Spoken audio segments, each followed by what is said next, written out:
Hey. This is Future Caden, the one that knows how the global challenge ends. That's right. This is after all the stuff happens. This is just my heads up that I got even worse during the tournament, so I didn't really record a ton. I know now that I'm very certain because I just finished my battles like 20 minutes ago that I'm definitely not recording any more battles for the tournament. Anywho, as you can hear, I'm not feeling well. So there's 5 parts of the series. It's the 5 that I recorded on day 1. I'll tack on a little review of the team or something like that on part 5 once I know what's going on with the final results. Spoiler alert, they're not very good. Due in part to the fact that I was sick, and due in part to the fact that I just had bad mental game. It was a rough shot. Anyway, enjoy the video. Okay. Battle number 13. We're on a little bit of a streak right now, so I'm hoping that we can keep it up. I was having some light issues with the with tracking the win-loss because I'd accidentally put game 12 in twice, but labeled it game 13. So it was really hard to tell what I hadn't done. So I was sitting there going, wait, how do I have 7 wins, 5 losses, but 13 games, and it says 12 there, and none of this is making sense. And it was actually just really simple. I kept track of it wrong, but I believed so deeply that I'd gotten it right and that I was perfect that it blinded me. Now I know that it's not perfect, let alone good. Looking at the record, if I win all of my games from here, which will be 6 wins in a row, 6? Something like that, like 6 or so wins in a row, my best record for the day is 10-5, and I think that's something I can pull off. I did lock in my Pokemon pretty quick. I'm leading Urshifu Farigiraf for a really simple reason. It forces them to adapt to a certain extent. If I go Stellar and take out their E.I.D.I.L too quickly, I can force them into a position where they have to then trade relatively important Trick Room offense to actually hold on to the game. I did see the Smeargle in there, so I do want to try to take control of terrain as soon as possible, just in case they lead Smeargle. Cool, Callie and E.I.D.I.L. That's really good for me. I'm thinking Hyper Voice Surging Strikes into Callie is probably the play. I don't necessarily have tons to add to that. I'm hoping to get rid of E.I.D.I.L in 1 turn. If I can do that, then this game becomes so easy. It is Psychic Seed, which is kind of nice, I guess. If I go Stellar and Hyper Voice, I should be able to pick up E.I.D.I.L in 1 turn. Is there any downside to going Stellar here? My biggest fear is Torkoal, honestly. Ooh, I need to cough. Okay. Realistically, I'd bet on Torkoal Raging Bolt being in the back. They didn't bring Smeargle, so I don't think they have it. The way I'll adapt that is I'll go Stellar into Calyrex and Hyper Voice. If they want to follow me, fair game. But if they don't, they'll take massive damage on their Calyrex, which is not really something they can afford. They take too much damage, that's GG's. The Stellar without any other boost should do about just over 50% to the Calyrex. Honestly, I'm pretty sure this is going to obliterate the poor E.I.D.I.L. I'm hoping it. Well, we know it's Psychic Seed, so that is actually really good for me, since Surging Strikes comes at less cost than, say, something like Rocky Helmet, which will end up giving me 3 ticks, which is not great.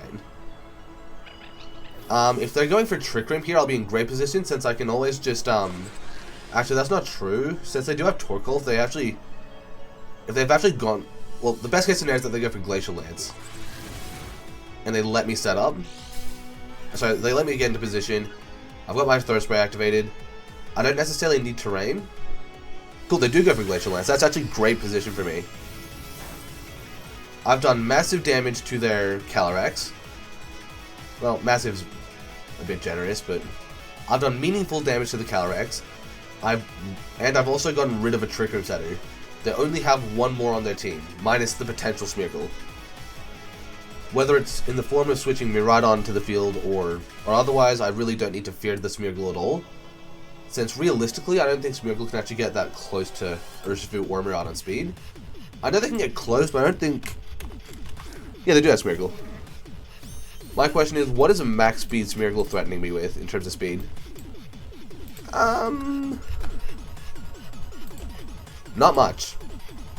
Unless it's Scarfed, but unless it's Scarfed, my Surging Strikes will move first.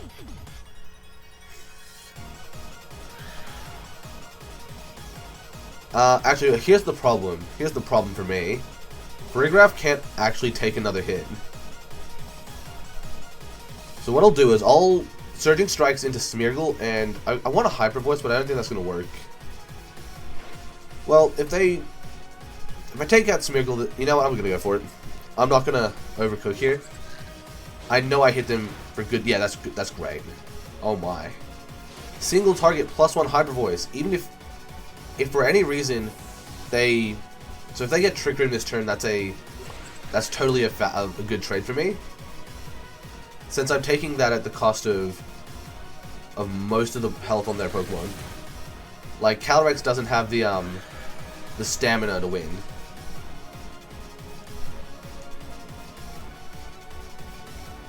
Four turns of Trick Room is what I need to survive. Cool, they do have Torkoal. What we're going to need to do now is just need to plot out our turns, because I don't think either Pokemon here actually can actually survive a double up. I would be most surprised if that Calyrex was... that Calyrex is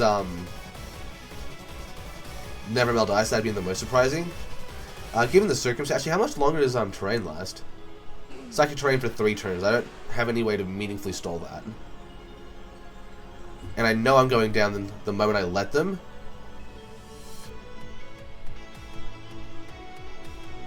Okay, so what I'll do is I'll double protect, just to stall a turn. That's really good for me, and I now know what their Terrestrialization is, and I know how they're going to potentially prevent big L's.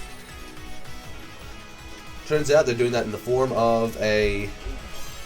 So I have to stall 3 turns. Let's focus there. It probably makes the most sense, honestly, just to go for double protect over and over again. Since there's no benefit to actually making any move that I can make will be worse than potentially gambling a protect. Since I know that if I hit the double protect on either or both, it could be a devastating loss for them. So hypothetically, 3 turns of Trick Room, if I hit double protect on both, then I only have to make 2 turns of Trick Room with the other 2 mons. Actually, I need to still hit triple protect on Urshifu to get any value out of it. No matter what I do, it's going to be useless unless I hit a triple protect. Yeah, I'm just gonna go for the double checked. I'm just looking at it and I just know that there's no way to win if I don't hit a few protects along the way. Cool.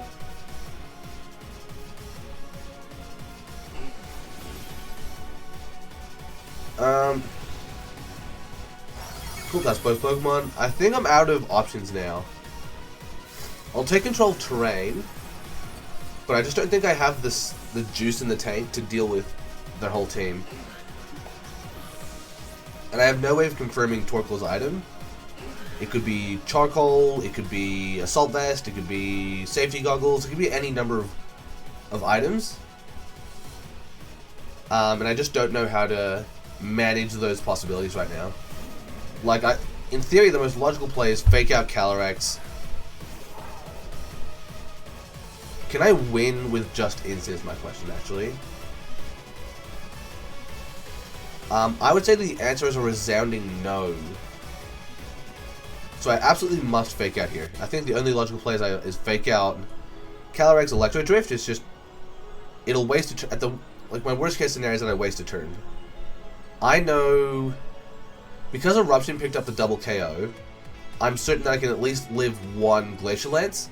I'm not sure if I can live that in combination with... I don't know if I can live that in combination with an Eruption, but I can definitely live one Glacial Lance, that's for sure. I can force Glacial Lance to be a spread move, which is really good. I guess the true worst case scenario is that this is somehow Focus Sash. It's not. I think that locks the game up now. Since unless their Calyrex is faster than me, outside of Trick Room, I win. That's like the only way for this to go wrong. But in theory, I just put too much offense out on this specific turn for them to win. So despite being in a position where I thought I couldn't win, we've actually brought it to a position where I'm pretty sure I can't lose now. Glacial Lance, how much damage in the Incineroar? Not enough. We get to learn what the item was on Cali. I'm pretty sure it's Clear Amulet, but at the same time it's doing a lot of damage, so...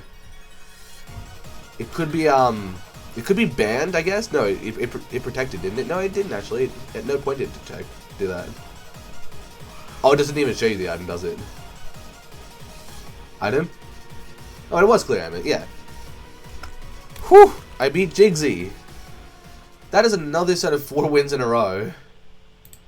That brings us up to 8 wins, 5 losses. 13 games in, I'm feeling pretty good. I haven't gotten positive on day 1 Grand Challenge, potentially ever. I can't think of any time where I've actually won more on the start, on the first day. Currently we're ranked top 3, sorry, we're currently ranked top 400. It's certainly a stronger performance than normal, that much is for sure. You know, normally we're dancing around the thousands and trying to claw back to that top 1,000 finish. If things keep up like this, then I'm on track to have a really strong finish. I might just briefly pull up the Scarlet and Violet website, wherever it is. You should still be able to see the Battle Stadium screen, so I'll quickly open up OBS again. There we go. So, if it goes dark, actually I'll keep it from going dark. Global Challenge 3, yada yada yada. I'm looking at the championship point, at the stuff for the championship points. I'm not sure where the CP for the Grand Challenge is. Eligible Pokemon, notes. So the main event page, I don't think it has the, has it? So I'm gonna quickly look up the thingo. CP rewards Pokemon Global I spelled challenge wrong. Challenge 3. Cool. Yep, I just want to know what I can actually get from potentially placing high enough on the ladder. That's what I'm trying to figure out. It doesn't look... Yeah, this page doesn't have it either. Ooh. I'll look at that page, but it also might be on the Victory Road. The Victory Road might have the Global Challenge details that I'm looking for. I'll look at the official page first, just in case. If there's any stats on that, then that would be ideal. Yes, there is. The official page does have it. If I continue to perform the way I have been, I'm on track for about 35 championship points. It's nothing particular. I would need to get within around top 30-ish to get anything more than 100. 100 or more, I need to be, 17 through 32 on the ladder. We're not currently on that level yet, but in theory, if I can pull that off, it is certainly going to be pretty good. What I'll do now is I'll pull up my previous results just to visualize, at least on the ladder, how much better it is. I'm just double checking anything that the Victory Road might be able to add. Yeah, no, I'm getting mostly the same information. There is a little bit of a discrepant note. Yeah, no, I'm looking at it, it's all about the same. So in theory, if I win, I get about 170. It's not, you know, do or die sort of championship points, but it would certainly be cool to get. It would certainly be cool to get some championship points in this and earn my first points ever. More importantly, in the previous one, I only played about 30 battles. And I got 2483 with a rating of 1,551.84. We always ran to 2 digits, never 3. They've got 3 digits, but at present, wait, 155. Wait, that actually might be pretty much the same. Obviously, my actual number on the ladder is significantly better, nearly 2,000 spots better to be exact. With a rating of 1,555.036.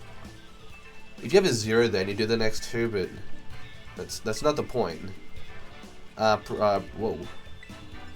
Previous results. Yeah, no, it was 151. Oh, sorry, 1,551. As my final result, and I'm already pushing better. I'm pushing better than that part of the way into the tournament. That's really good. I did have a similar occurrence last time, so it is worth keeping in mind that as the tournament progresses, that number might fluctuate. It might go down, it might go up. I might end up finishing probably around there. But also, let's just celebrate that I'm doing 2,000 spots better than I was last time. With that, I don't really have anything more to add. So what I'm going to do is I'm going to say the thing. Actually, that's not true. I need to say one more thing. The layout's not been there. It's not intentional, but I think I'm going to keep it like that for now, because I don't really want to learn how to edit the overlay quickly when I want to be getting these videos out, like lightly edited and get it out. Like, I don't want these videos to be super over edited, and this is certainly not the time to try and learn how to do this when I'm already providing less. I don't know if that made sense. I'm going to say it one more time. It's not here. I'm not going to bring it in now. One thing, it'll be more consistent. 2, I don't really want to use these videos as a chance to learn. I want to use random laddering videos and videos that aren't as important to develop that fluency with the layout. That's about it. It also just takes a long time. Actually, there is one more point. It takes a long time. Like, it usually takes me 20-30 minutes to set it up and get it properly set up, and then I have to like spend another 10-20 minutes double checking everything, checking the sizes, double checking I haven't accidentally extended them too far or too little, so on and so forth. And it takes a lot of time that I'm not ready to give up, especially while I'm sick. So, no overlay. It's not going to be there. Never ever. That's not true. It'll come back. It'll come back after the Grand Challenge. After I'm not dying. Anywho, I've yappalabbed for like 5 minutes. I'm going to leave it there. And yeah, that's about it for me. Even in defeat, I lose. Thank you, and goodbye.